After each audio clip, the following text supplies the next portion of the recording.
بسم اللہ الرحمن الرحیم ایاک نعبد و ایاک نستعین۔ میرے پاکستانیوں، تقریباً 2 سال پہلے میری حکومت کے خلاف ایک انجینئرڈ ووٹ عدم اعتماد پیش کیا گیا اور ملٹری اسٹیبلشمنٹ کے ساتھ مل کر ایک حکومت وجود میں آئی۔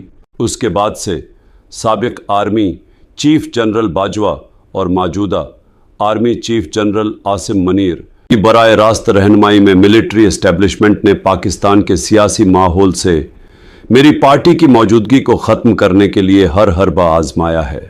ہمارا انتخابی نشان چھینا، ظلم اور تشدد ریکارڈ پر موجود ہونے کے باوجود فوج نے کچھ نہیں کیا اور بے اختیار سیاسی قیادت نے ان کی کٹ پتلی کا کردار ادا کیا۔ 8 فروری 2024 کے انتخابات ان کے پلان کی مکمل ناکامی ظاہر کرتا ہے۔ ایک ایسے ملک میں جہاں ووٹرز کی اکثریت پارٹی کے مختلف نشان سے امیدواروں کا پتہ چلتا ہے، وہاں کوئی ایک انتخابی نشان نہیں دیا گیا۔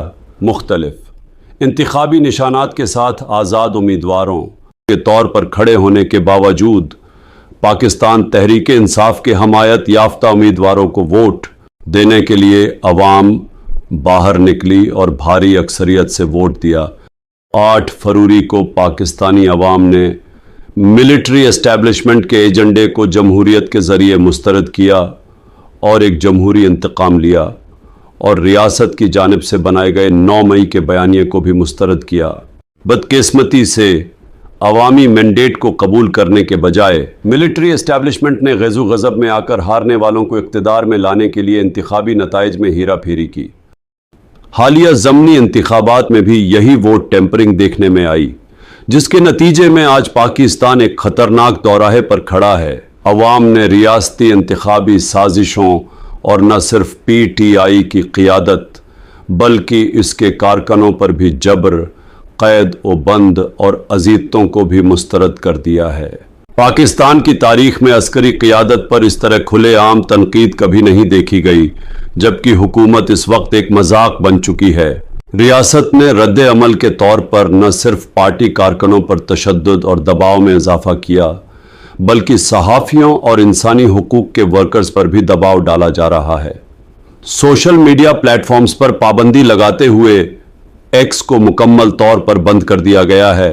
اس سب کے بعد عدلیہ کی آزادی کو ایک منظم طریقے سے ہر سطح پر تباہ کرنے کی کوششیں جاری ہیں۔ ججز کو ہر طرح سے دباؤ میں لایا جا رہا ہے، بلیک میلنگ اور خاندان کے افراد کو ہراساں کیا جا رہا ہے اور مجھ پر بنائے گئے جھوٹے مقدمے چلائے جا رہے ہیں، جس میں نہ حق دفاع دیا جا رہا ہے اور نہ ملک کے قانون اور آئین کی خلاف ورزیوں کی پرواہ کی جا رہی ہے۔